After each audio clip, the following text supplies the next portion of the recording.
महापालिकेच्या वतीने पिंपरी चौकात 11 जानेवारी 2023 रोजी शहरातील हवेची गुणवत्ता दर्शवण्यासाठी कृत्रिम फुफ्फुसे बसवली होती। ती महिनाभरातच काळी पडली होती। त्यातून शहराची गुणवत्ता किती ढासळत आहे हे सिद्ध झालं होतं। हवेमध्ये प्रदूषक कणांची पातळी वाढली, त्यामुळे सर्दी, खोकला, दम लागणे आदींमुळे नागरिक त्रस्त झाले आहेत। शहरात वाहनांची प्रचंड संख्या वाढली आहे, त्यातून बारीक कण हवेत मिसळत आहेत। तसेच बांधकाम क्षेत्रातील धूळही वाढत आहे। परिणामी सध्या प्रदूषित हवेचा श्वास नागरिक घेत आहेत। इंटरनेटवर पिंपरी चिंचवडच्या हवेची गुणवत्ता चेक केली तर सरळ आरोग्यास हानिकारक असे सांगण्यात येते। हवा प्रदूषण कशामुळे होते? प्रदूषणास 4 घटक जबाबदार आहेत: चालू नैसर्गिक स्थिती, मानवी लोकवस्ती, उत्पादनाची आणि खपाची पातळी, तंत्रज्ञानाचा उपयोग। हवा प्रदूषणाचे वर्गीकरण 2 गटामध्ये केले आहे। एक म्हणजे नैसर्गिक प्रदूषण व दुसरे म्हणजे अनैसर्गिक किंवा मानवी प्रदूषण। प्रचंड येणारी वादळे यामुळे हवेत धुळीच्या सूक्ष्म कणाचे प्रमाण वाढते। उल्कापातामुळे ज्वलन क्रिया घडून कार्बन डायऑक्साईडचे प्रमाण वाढते। ज्वालामुखीमुळे वातावरणात अमोनिया व गंधकाची वाफ यांचे प्रमाण वाढते व हवा दूषित होते। या सर्वांचा समावेश नैसर्गिक प्रदूषणात होतो। मानवी प्रदूषणात ज्या मानवी क्रियेमुळे हवेचे प्रदूषण होते त्या क्रियांचा समावेश होतो। सतत धूर ओकणारे कारखाने, अपायकारक वायू सोडणारी वाहने, विमाने, कीटकनाशके, जंतुनाशके यांचे सोडलेले फवारे, अणुबॉम्बसारखे शास्त्रीय प्रयोग इत्यादी सर्वांचा समावेश मानवी प्रदूषणामध्ये होतो। पिंपरी चिंचवडमधली वाढती कारखानदारी, MIDC कंपन्या यांमुळे सुद्धा आजकाल शहरातील हवेची परिस्थिती खूपच बिकट बनली आहे। फक्त हवाच नाही तर शहरातून जाणाऱ्या नद्यांच्या पाण्यातही या कंपन्यांचे रासायनिक पाणी सोडले जाते आणि नदी प्रदूषित होते। 2 दिवसांपूर्वीचीच गोष्ट, पिंपरी चिंचवड शहराला पाणी पुरवठा करणारी पवना नदी पुन्हा फेसाळली आहे। थेरगाव केजुबाई बांधाऱ्याजवळ पाण्यावर फेस तरंगत आहे। पावसाळ्यापासून आतापर्यंत 4 वेळा नदी फेसाळली आहे। याकडे महापालिका प्रशासन, पर्यावरण विभागाचे दुर्लक्ष होत असल्याचा आरोप पर्यावरणवादी करत आहेत। पिंपरी चिंचवड शहरातून पवना, इंद्रायणी आणि मुळा या 3 नद्या वाहतात। पवना नदीची महापालिका हद्दीतील लांबी 24.34 किलोमीटर, इंद्रायणी नदीची एकूण 20.85 किलोमीटर आहे, तर मुळा नदी शहराच्या सीमेवरून 10 किलोमीटर अंतर वाहते। तळवडेपासून चरोलीपर्यंत इंद्रायणी नदीचे प्रदूषण वाढले आहे, तर किवळेपासून दापोडीपर्यंत पवना नदीचे प्रदूषण वाढले आहे। नदीलगतच्या भागात किवळे, पुनावळे, रावेत, ताथवडे, वाल्हेकरवाडी, थेरगाव, चिंचवडगाव, काळेवाडी, पिंपरी, दापोडी, पिंपळे गुरव, सांगवी, कासारवाडी व दापोडीपर्यंत पाण्याचे प्रदूषण वाढल्याचे दिसून येते। पवना नदी सातत्याने फेसाळत आहे। नदीतील पाण्यावर फेस तरंगतो। नदी प्रदूषित झाली आहे। यंदाच्या पावसाळ्यात 4 वेळा नदी फेसाळली आहे। थेरगावातील केजुदेवी बांधारा ते चिंचवड गावातील श्री मोरया गोसावी घाट या दरम्यान पवना नदी मोठ्या प्रमाणात फेसाळली। सांडपाणी, रासायन मिश्रित पाणी नदी पात्रात सोडल्याने सातत्याने नदी फेसाळत आहे। पवनामाईची दुरावस्था झाली आहे। महापालिकेचा नदी सुधार प्रकल्प कागदावरच आहे। दरम्यान नागरिक बंधाऱ्यावर कपडे धुतात। कपडे धुतल्याने पाणी फेसाळल्याचे सांगत महापालिका प्रशासन हात वर करते, कठोर कारवाई, ठोस उपाययोजना करत नाही। त्यामुळे पर्यावरणवादी नाराजी व्यक्त करत आहेत। आपण पुन्हा वायू प्रदूषणाकडे वळू। वाहनामुळे होणारे प्रदूषण हे सर्वात जास्त प्रमाणात असते। वाहनांच्यामुळे होणाऱ्या प्रदूषणात कार्बन मोनॉक्साईडचे प्रमाण 2/3 इतके असते। वीज निर्मिती, ऊर्जा निर्मितीसाठी लागणारी इंधने, कोळसा, डिझेल, पेट्रोल यामुळे 2/3 सल्फर डायऑक्साईड तयार होते। पेट्रो रसायने, तेल शुद्धीकरणाचे कारखाने, कागद कारखाने, साखर कारखाने, कापड गिरणी, रबर कारखाने यामुळे 1/5 इतके हवा प्रदूषण होते।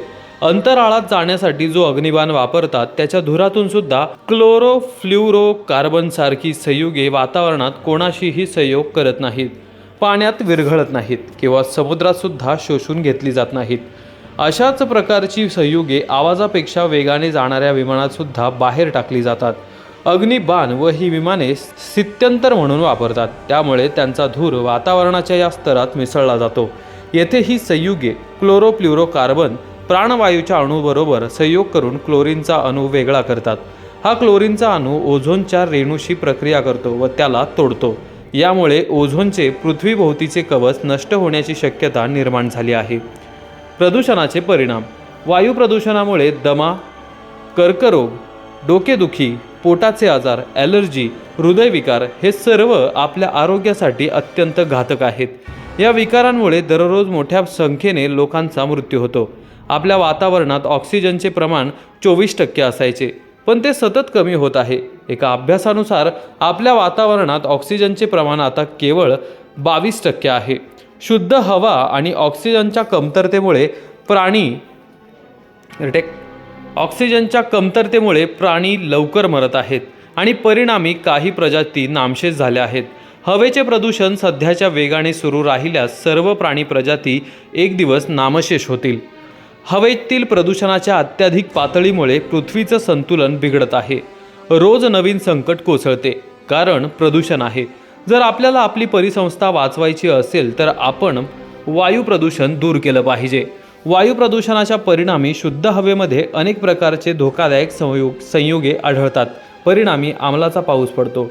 सामान्य माणसाच्या भाषेत याला आम्ल पाऊस असेही म्हणतात, कारण ते पाण्यात विरघळते.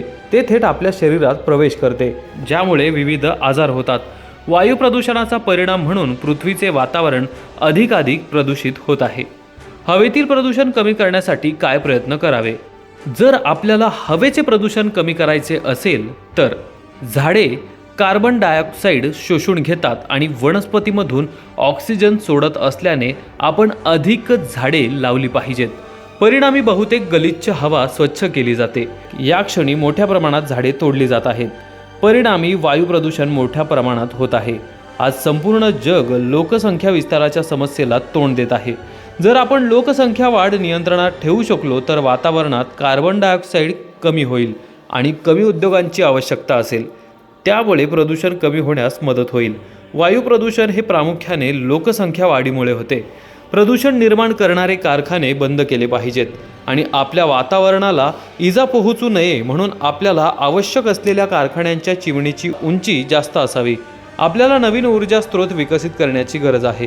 कोळसा आणि अणुऊर्जा कमी वेळा वापरली पाहिजे.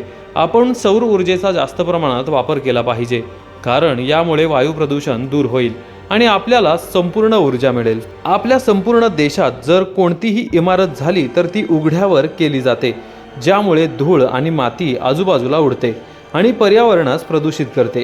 प्रत्येक वेळी आपण बांधकामाचे काम हाती घेतो तेव्हा हवेचे प्रदूषण रोखण्यासाठी आपण ते टॉवेलने झाकले पाहिजे. आजही आपल्या भारत देशात पुरातन वाहने महामार्गावर सतत धावत असतात. मोठ्या प्रमाणात हानिकारक धूर उत्सर्जित करतात, जे एकूणच पर्यावरण दूषित करतात. एका जुन्या वाहनातून 10 नवीन वाहना इतकाच धूर निघतो, ज्यामुळे वायू प्रदूषणात मोठा हातभार लागतो.